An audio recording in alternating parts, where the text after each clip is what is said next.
Welcome back to Collegeville, Minnesota. I'm Father Lew Grobe, Director of St. John's Abbey Woodworking and Organ Building. It's been over a year since we last took you on a tour of this construction site, and now we thought it's about time to show you what it's like after we've lived in the building for a year.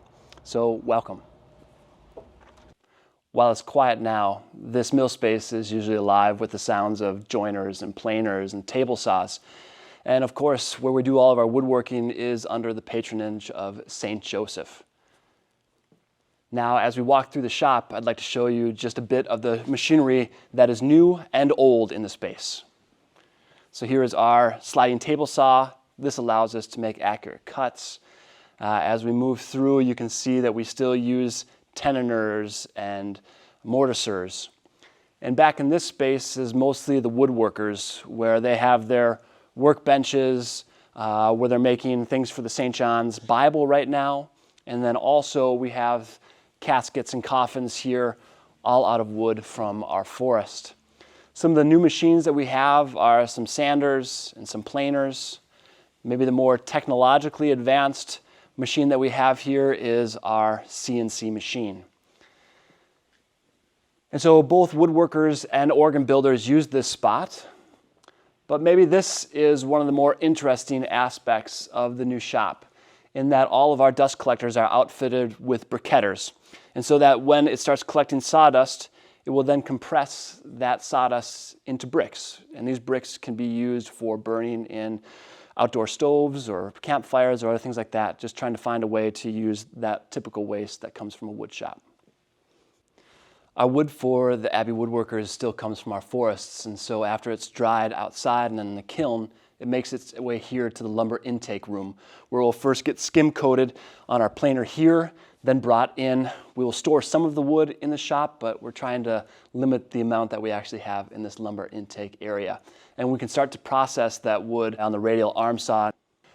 Having all things in one building is a major advantage. And now we have our finishing shop also here in this building, where we don't have to go outside.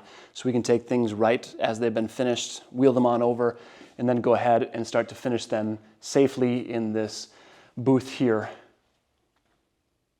Here we are in the assembly room. Eventually, this is where the organ will start to come together. Right now, it's another workspace, but you can start to get a sense of some of the scale of the pipes that will be going in. And then our first organ will be going to Leawood, Kansas, to St. Michael the Archangel. This is a 45-stop organ with 3,300 pipes, and we are looking for a delivery date in spring.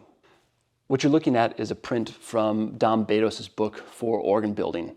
He's an 18th century Benedictine monk who literally wrote the book on organ building. And it depicts the casting room, one of the more exciting rooms in organ building, the fact that we take lead and tin ingots, go ahead, melt them, and cast them on this table to eventually make these sheets, which will be hammered and then brought up to the second floor to the pipe shop to be made into pipes. Here we are in the pipe shop, where those metal sheets start to take form into actual pipes. You can see here at the soldering station, they're starting to make the feet for the pipes. And behind me stand a lot of the mandrels around which the metal will be formed into its sizing.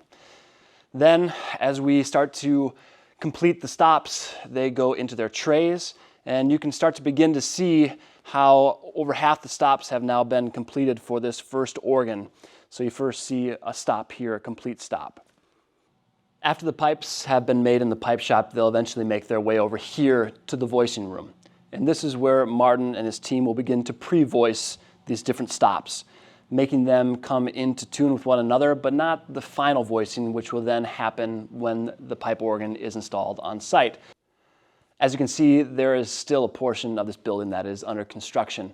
We are finishing up the bookcase that will house the vast library of organ books and reference books that will be used by the apprentices over their time here to learn about organ building.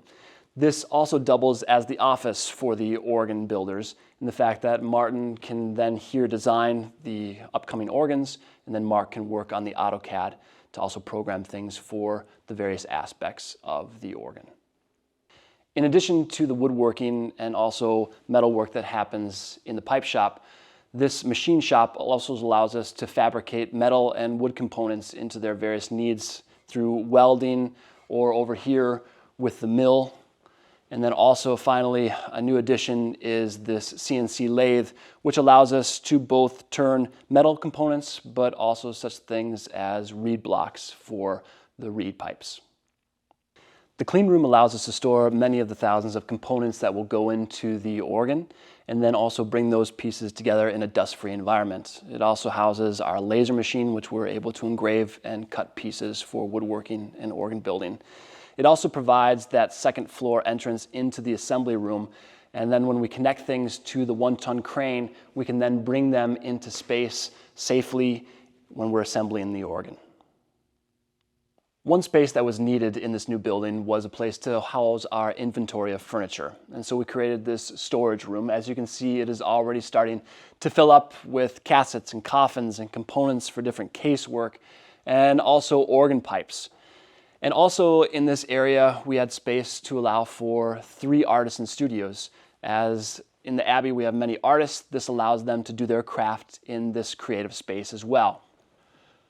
So for example, here is Father Jerome's studio. He's getting ready for an exhibit of some more recent paintings that he has created. But we welcome the artists that share the space with us and add to the life of the Abbey Woodshop. Thank you for joining us on this short tour of the Abbey Woodshop. It's been a pleasure to show you the new facility that we're so proud of. And if you want to see this shop in person, just go on our website to find the tour times.